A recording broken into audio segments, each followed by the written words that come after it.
Hey there, it's Edmund Pelgan, and in today's video, I'm going to talk to you about link building.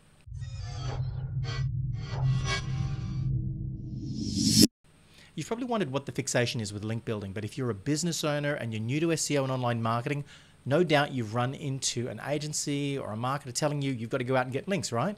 Well, in this video, I'm going to explain to you all about link building, why it's so important, why everyone's chasing that page 1, position 1 ranking, right? So watch the video from beginning to end. If you've got any questions, please leave them in the comments below. Thank you very much. Hi, this is Edmund Pelgan, and welcome to an introduction to link building. So why is this video important? In this video, I'm going to explain some key concepts about link building so you can really understand how all of your marketing activities contribute to the acquisition of quality links to your website. And having an understanding of this is really critical so you can avoid any link building activity either by yourself or that you engage third-party agencies to do that may potentially penalize your business in the future. So what is a backlink? A backlink is any incoming link received by a website from another website. Anytime you can see a blue clickable link that you can actually click on that takes you to another website, that's a backlink. So why are backlinks important? Why do we spend so much time talking about link building? Search engines use backlinks as the primary ranking factor when determining where a website is going to rank for specific keyword searches. Google itself has over 200 variables that it looks at, but links continue to be the primary ranking factor. There's a great infographic at Search Engine Land called the Periodic Table of SEO Success Factors, which gives you an overview of all of the different elements that go into getting and maintaining a high search ranking. So why are rankings important? The reality is that most website traffic on your website and from search engines comes when your website ranks on page 1 for a specific keyword search. And what's even more concerning is that 80% of that traffic to page 1 typically clicks on only the top 3 positions. If a keyword search generates a high value sale to your business, and there are a lot of searches for that keyword, then typically high rankings become very valuable very quickly, which is why there's a lot of pressure to secure page 1, position 1 rankings for important keyword phrases. So in this course, why aren't I fixated on high rankings? Why aren't I promising you the strategy to page 1, position 1? The reality is not all high volume keywords are worth ranking for. If you understand how people search online, they typically start with very broad general keyword searches. And based on the results that they see, they start to refine their searches and get much more specific as they continue on their process. So ranking for something like homes or insurance are very broad searches. They're very non-specific. And yes, there's a ton of search volume around them, and ranking for them is hugely competitive. But the reality is it's not worth ranking for. By the time that you invest the money and build the authority to rank for a keyword like that, you've potentially lost a lot of opportunity by not focusing on easier keyword phrases. Secondly, it's also a risky strategy to base your whole business on targeting a few keywords. In this course, I explain to you how to create content that broadens the net of keywords that you're targeting and allows you to expand out and target all of those long tail keyword searches that people are doing online, not just the 1 or 2 keyword phrases. And the benefit of that is you get much more specific searches, and they're very targeted. And because people know what they want, if they land on the right page, they are more likely to take the action that you want, whether that's to sign up to something, to download something, or ultimately to buy something. So why do people cheat Google? What can happen to you if you cheat Google? Because high rankings are valuable, people cheat by creating fake links to manipulate Google. Now, his whole business depends on selling advertising around the organic search results. And if the quality of the search results go down, they're afraid that people will not use their search engine and therefore they won't be able to sell advertising. So Google wants to maintain the quality of search results and only wants to deliver the best answers in the organic search results. Therefore, they've set out a range of guidelines for webmasters. And if you go against the quality guidelines by doing things that they deem unsavory, then your website has the potential to be removed from the search results by either a manual or an algorithmic penalty.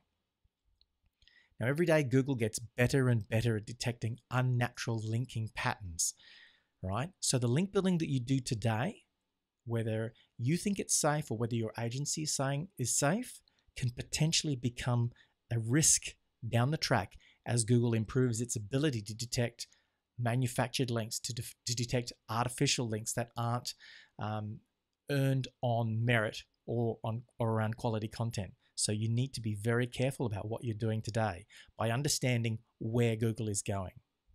So let's talk about safe link building. There are 3 basic types of link building. This is from the SEO Moz Guide to SEO. The first version is natural editorial links. Now, these are links that are given naturally by another website to yours, either to your content or to your website, for no other reason than the fact that your content was worthy and relevant to whatever they were writing or linking and talking about. The second type of link building is outreach link building. And these are links that are acquired by emailing and contacting other websites and either promoting your content or negotiating an arrangement whereby they would link to you or promoting your website in such a way that it made sense for them to link to you. But it requires an active process of outreach and contact and engaging with real people to encourage them to link to your website. And the third type of link building is self-created or non-editorial linking. And what this is, these are all created manually by either yourself or an agency. And these can include anything from directory submissions, blog comments, forum signatures, and user profiles. Now, these types of links coming from quality websites in moderation are actually good. Google expects to see local businesses in local directories. Google expects to see your forum signature in an active forum where you are a real and valued member. They expect to see business profiles for your business and user profiles for yourself on a whole range of social media and forums and all those sorts of sites. So they expect to see those links. The problem comes when people manufacture these types of links at scale and they create them on fake websites, on fake forums or fake blogs. And the result is that many of these links at scale are considered low quality and spammy and potentially can impact your website. Right. Why do people link? Understanding why people link is really critical. Dan Petrovic from Dejan SEO published a blog post in 2013 which talked about the context of linking and understanding why people linked. And this understanding here I thought would be a great way to explain to you, giving you a better insight to why people link and how you can leverage this understanding for yourself. So the first reason Dan found that people link is attribution, right? It's when they credit original authors for using their content. And this could be anything from using an image off your website or using some of your information, and they're going to provide you a link because they're attributing it to yourself. The second reason why people link is citation, which is linking to provide further proof to support an idea or a statement. The third one is definition.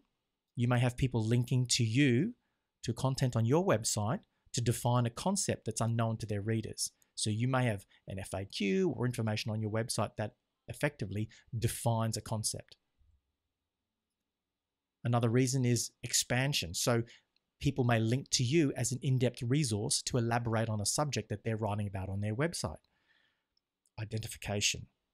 Linking to an official page for a place, brand, or person. So an example of this might be if you were a business person and your website had an about page for you with your official social media profiles and whatnot, people generally, when talking about you, would link to that page. And you have similar pages for your business or your products and services. So when people say, I'm writing about person XYZ, they may very well link to your profile page on your website. That's an example of identification.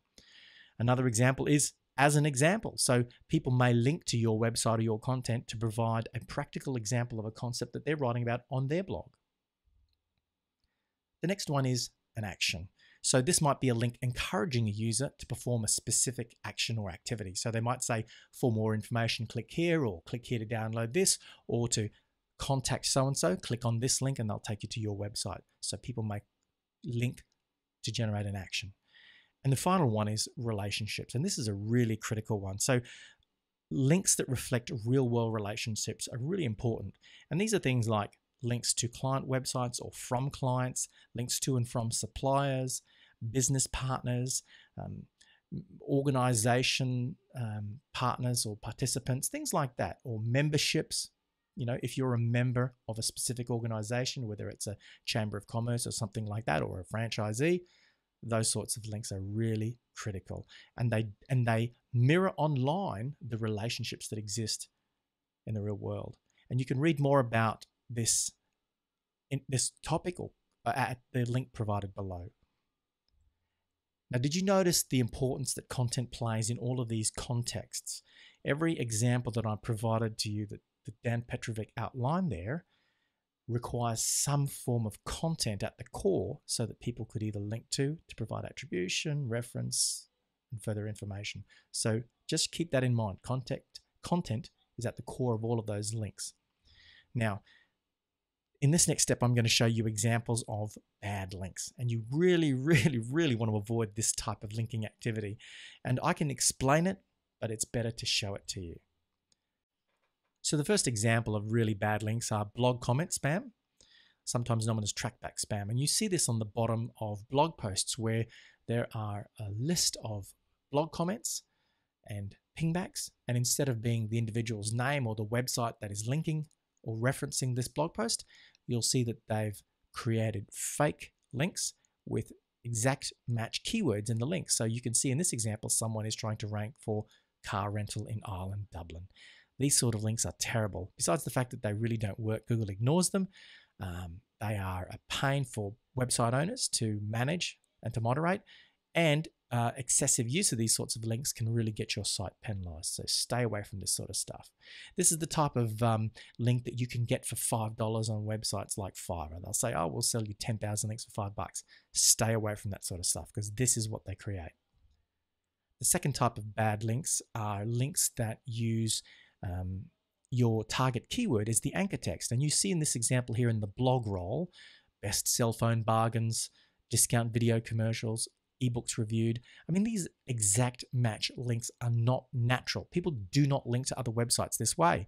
If I was linking to a friend's blog, I might say, click here to see Mr. Smith's great content or whatever. I wouldn't link with cheap cell phone bargains, etc. Right? So don't use excessive keywords in your links. Also, don't go for these nasty blog roll links. These are really spammy.